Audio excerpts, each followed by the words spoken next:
There are conversations that shape how we live, conversations that help us navigate challenges of life, conversations that bring out the best in us. This is where we gather to help each other find the way and unleash our potential. Welcome to the Benjamin Zulu Globe. Psychologist, relationship coach, the one, the only Benjamin Zulu himself. Hello once again, welcome to Benjamin Zulu Global Show. My name is Sylvia Kiremi, an interesting week, and today we are looking at a very interesting topic, a bit uncomfortable for someone who's gone through the facts that we are going to be talking about. We are talking about why would a man leave a woman together with their child. I know it's a bit uncomfortable for someone who has experienced this firsthand, but it's important for us to know the in-between. Yeah. What really happens? Yeah, and sometimes even when something is painful, we want answers. So the very fact that you get to know a diagnosis, it's a relief. Because when you've already suffered from something, you might think you are the one who's flawed, you are the one who is unworthy, you may be the one who's not good enough. And children are they interpret the world from themselves. I think things are happening because of them. They think whatever is happening has something to do with them. So self-blame sometimes is cured when you get to hear the other perspective. So we are discussing this painful thing because it's very common in society. It's so disastrous. Yes. But it is so common. And we want to know, where does it come from? And how can we stop it? Because we are the next parents. Those who are listening when they don't have children or they're still in that space. Yes. You want to know what this does, and you're still, the danger is still there. We need to know, how can a person turn their back on a human they created, a person who depends or cannot get another biological father, who cannot get another person to say, this is my DNA. Some of the things are just once in a lifetime. Once that person is your parent, they are your parent. You may find other people who help along the way, step parents, mentors, many things. But to find a person who is your biological dad is impossible. So just remember that you have a monopoly. Yeah. You are one event in a lifetime for someone. You are somebody's everything. I saw this quote saying, remember, you are replaceable at your work, but you're not replaceable in your family. You are not replaceable at home, you are replaceable at work. Yeah.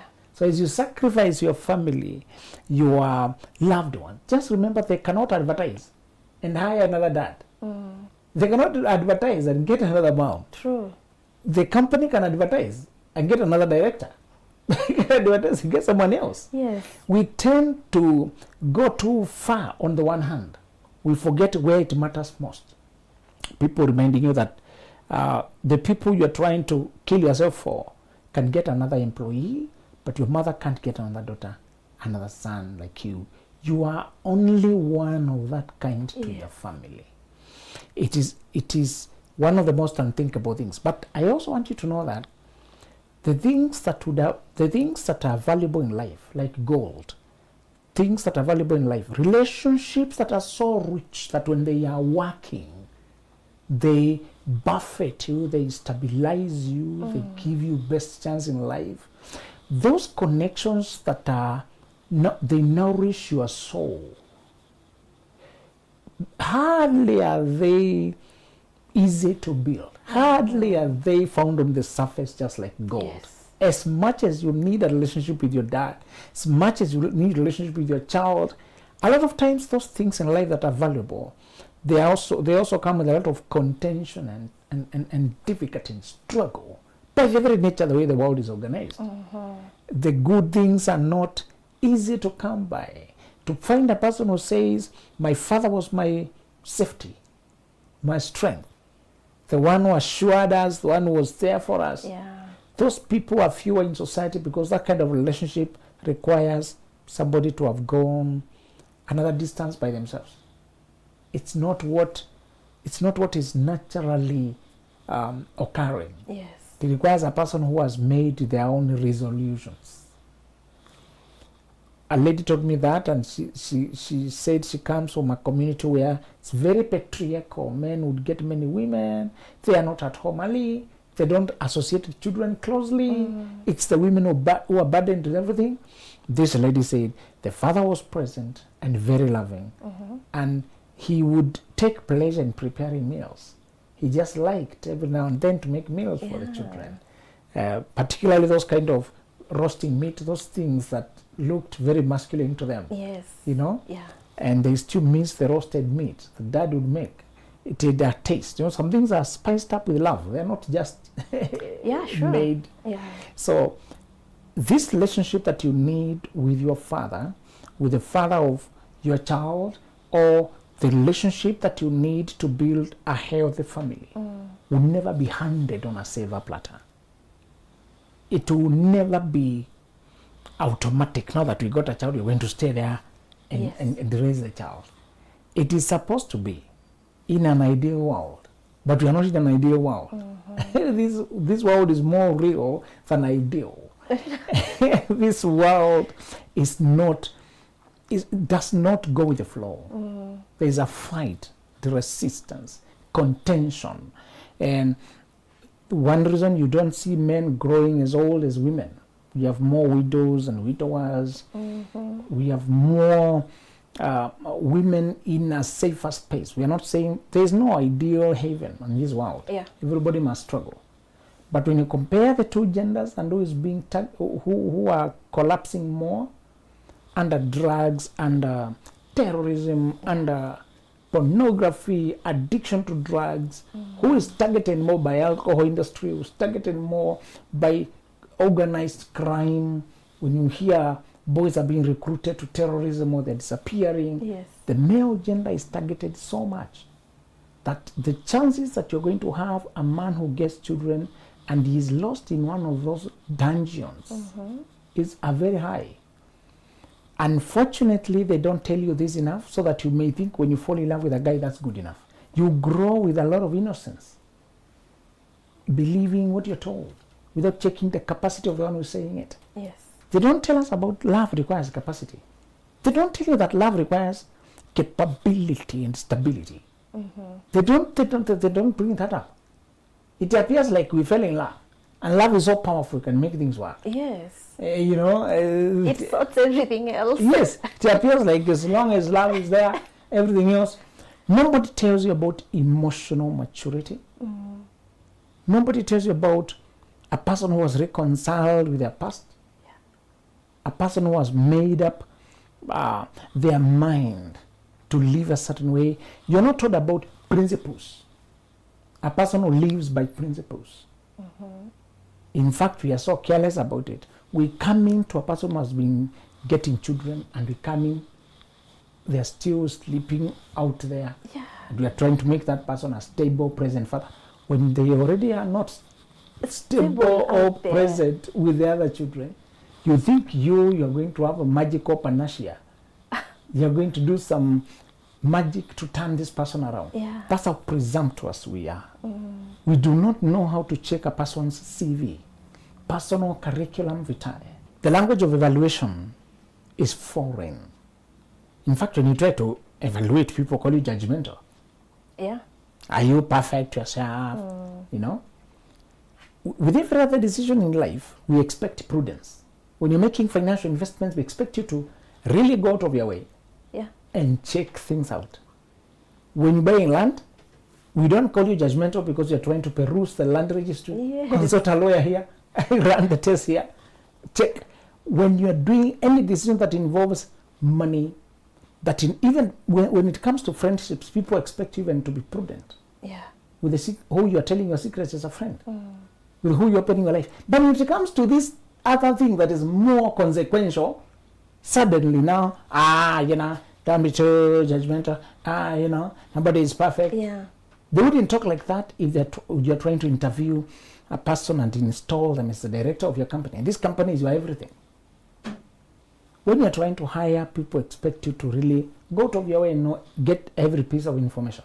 You are not petty for not hiring people who don't fit what you want, even if those qualities are not obvious. There are sometimes you don't hire a person because of preference or cultural fix where you are versus where that person is from. I heard Jack Ma saying, we make the mistake of when we make this kind of money, and it is the biggest money we ever made, we bring consultants from other spaces to help us now plan for the next stage. We feel now we are very big, we need consultants from Silicon Valley. So we bring consultants from all those big companies, and he was using 5 million and 30 million, saying, when I made 5 million, I feel I am very rich. So I bring the best in the world. Yes. The best in the world will make a plan for me that should be for $30 million. Tell them, I don't have 30, I have 5. They tell you, I have never dealt with lesser budget than 30.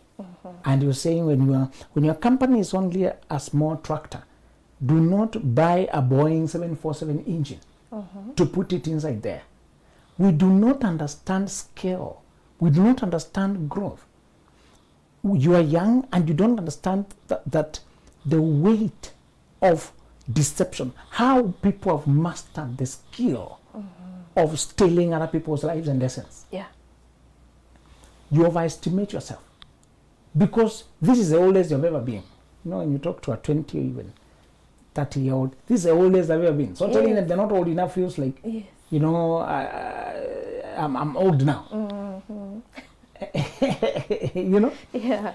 It is not easy to think that we want to suggest today, although it is the only way of life. Yeah.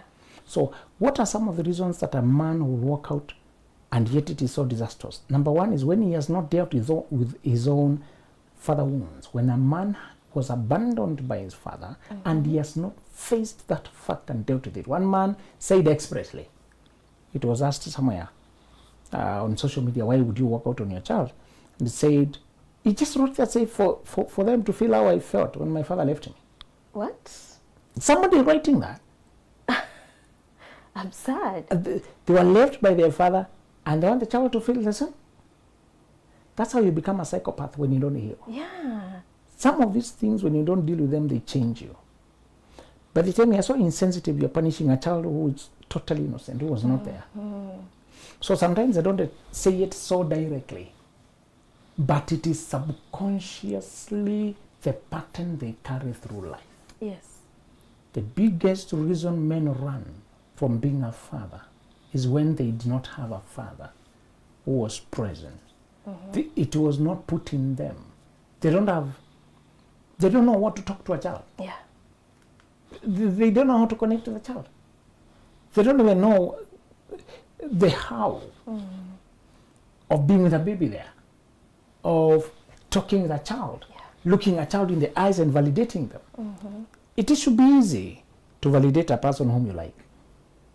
It should be easy to embrace a child when it's your blood, but not when you are so broken that you feel unworthy. Not when you are so wounded in your self-esteem. That fear is your automatic response whenever responsibility calls, you run away. Yeah. You feel unworthy.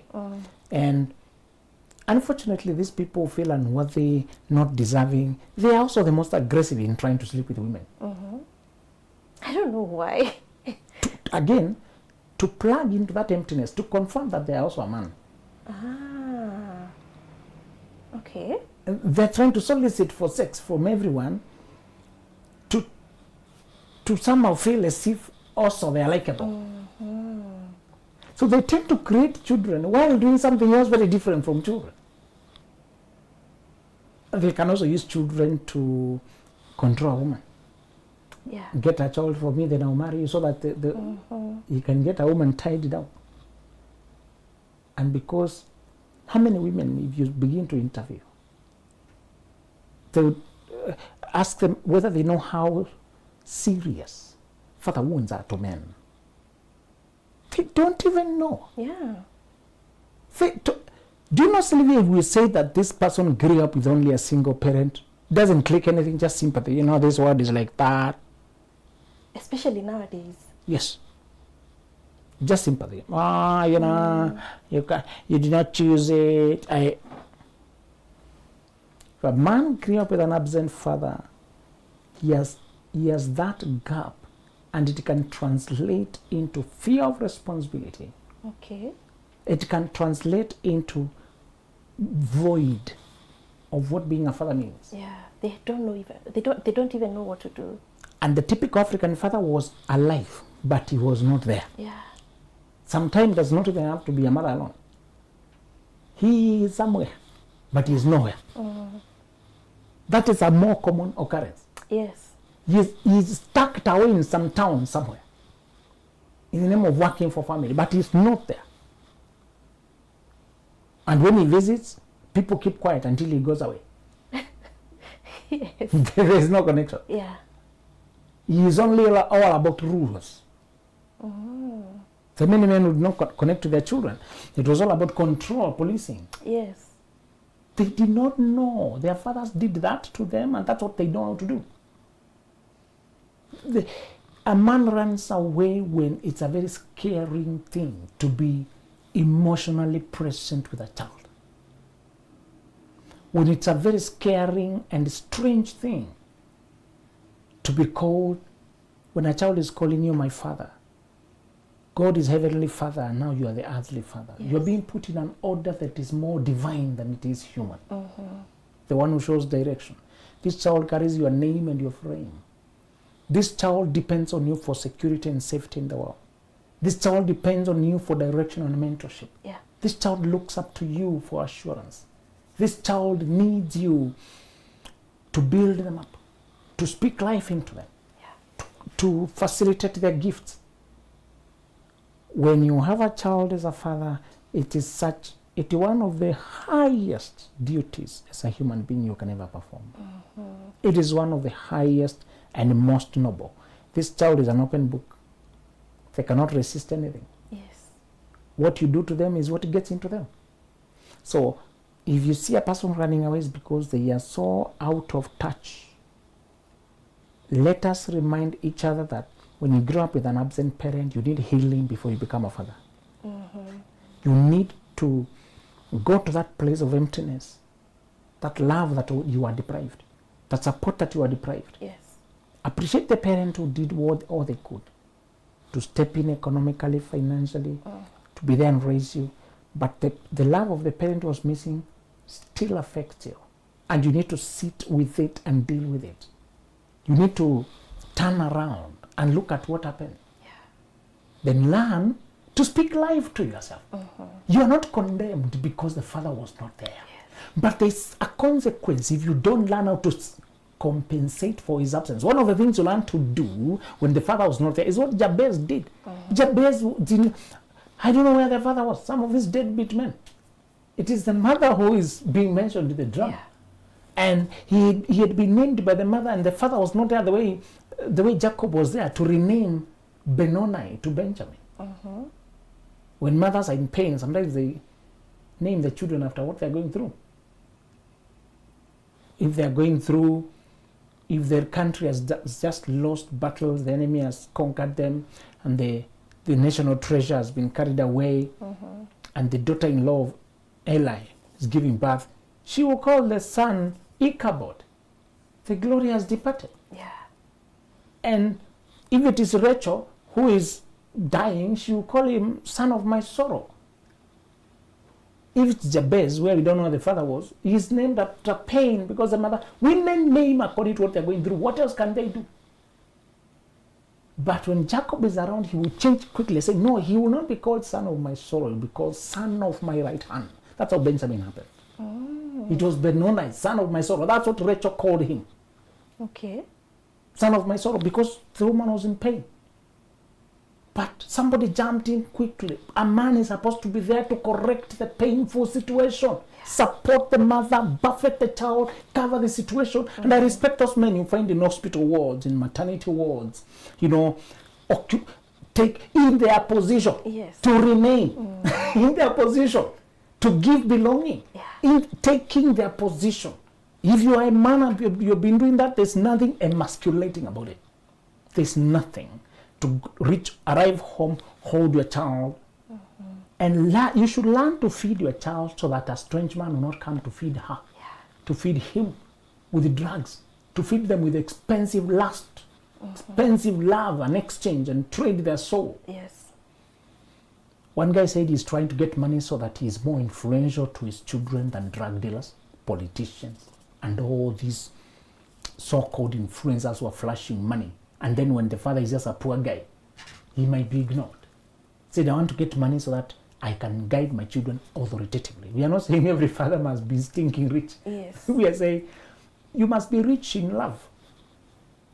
Be responsible. You may not have all the accumulation of money, but you should be there to stand in the gap. Yeah, be present. If your father was not there to reassure you as a son, to reassure you and tell you that you're worthy, I love you, I'm proud to associate with you, I want to show you to the world, I can't wait to see how you grow, I love you, you got my back, you can always call me in case of anything. That assurance is a world of a difference. And if you grew up without hearing that, you may not know how to say it to a child. So one way to compensate for this is psychological healing. Psychological healing is when you substitute his voice with your voice, his love with your love. Yeah. You learn to do what he could have done to you for yourself. So the leading reason men run away is that they are shocked when they are being asked to become what nobody wants to them. And it's a very strange thing. Yeah. The second reason men run is when they have spread themselves too thin. Sometimes men are not trying to create children, they are trying to enjoy, trying to have fun. And then kids happen. I tell you the truth, many of them, they sire a child in a fog of feelings. Closeness grows this woman, Yeah. and before they know it, they hear now you're a father. And you may find a guy who has become a serial baby daddy, and none of the babies were planned. Yeah. None of them. Yes. All of them are emotional decisions. Particularly men who have a shining star, men who have a promise. Okay. Women are happy to get a child for that man so that she can have a share in his estate. True. Nowadays, women don't want to take the right route of growing themselves, developing themselves. They want to grab somebody. Yeah, shortcuts to life. Yes. They want to take hold of someone and the last, it's so sad, Sylvia, I wish I can get brothers aside. One of these days, I just want us to go to the side with brothers. Because we are being trapped in the same traps for 1,000 years now. There's nothing, honestly, there's nothing new. We are the ones who are new. The tricks are so old. Same old, same old. And one of the biggest tricks I can't wait to tell Prince is that men are usually the last to know that they are a prince. It's so sad. Yeah. Men are usually the last to know they are valuable. Yeah. When women have seen it and taken advantage of it. Many times by the time a man awakens to his kingdom, he is no longer a king. Men screw up their future before they know they have one. Men are oriented to live like dogs, eating from every dirty place. Yeah. Trying to hit on every woman and sleep with her, for example. And so, among those commoners who behave with scarcity, no discipline, and sexual delinquency, that kind of marauding hordes of wolves moving around looking for anything to devour. Yeah. That's how boys would move. There are among them those who are Moses, whose entire life of his nation depends on him. Yeah. Among them, there are men who are meant to be the fathers who bring up. One of the most moving stories you will read in our culture is that man who was seated and he saw a tennis player receiving a heavy check after winning a tournament. Yeah. That check was bigger than his annual earnings. And he said, if a girl can receive this much for tennis, for playing tennis, how much my daughters can do the same? He was not a tennis player. The girls were too young. I think one of them was not even yet born. But he wanted that income to come to his family. Yes. He said, this is easier money than my toiling. That man decided, no, I want my children to play that and get that kind of money. So he started to teach himself tennis. He started to train himself. And he was poor, or poor means. These black Americans where they do not have a lot of means. Yeah. And the city was also full of crime. It was hard for girls to thrive there, trying to play in the fields. Yeah. So there were many obstacles. And so, number one, teach yourself. You need to learn until you can become a teacher of the game. Yes. Number two, you need to get a safer city for your family. Your girls can't be moving around playing with a town full of crime and all this. Yeah. Do you know the guy decided? It took him 5 years of constant training until the girls could hold the racket. And until him he could teach. Yes. And for the first time he put the rackets in their hands, the older and the younger. And that became their life. They would collect the old tennis ball that people throw away. They would go to the field after people have left. That was a game of the whites, and black people moving around looked funny. Yes. Trying to play this game. It was an elite game, like the way a golf. Sometimes you see golf, it's like for the elite. Yes. You know? Yeah. The rest of you can play hide and seek. You know? And you know, that guy just stayed at it, training his daughters. And one father trained until in the year at the end of that first incident of watching TV was sometime in 1980. So towards 2000, the older sibling played at the tournament that he had seen somebody being awarded for, and she won it. Wow. The younger sibling was one who played in 2000. That one had played in just towards the close. And I tell you the truth, that is the story of Serena Williams, and the sister, and the dad, and that man, how one father, Serena Williams is the younger one. The other one should be Vanessa or something.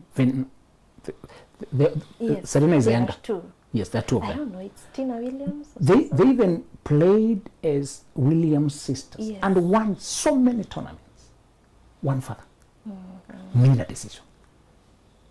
How much more you look at your child and say, we don't say you should dictate careers, but you should inspire greatness, facilitate conquest of the world. And have a vision for them. Yes. I just want you to know that instead of getting children carelessly from infatuation and crush and affairs and fling, you can decide to get children in a settled environment where there's no conflict with the mother, where you have all the leeway to groom them. And if you already got children as we talk in those kind of environments, you can stop the behavior and decide to raise the ones you have in the best environment possible. The worst situation for children is to be raised by parents who are conflicting.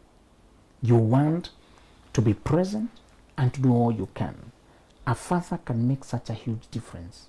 And if others have raised their children to compete in the world, so can you.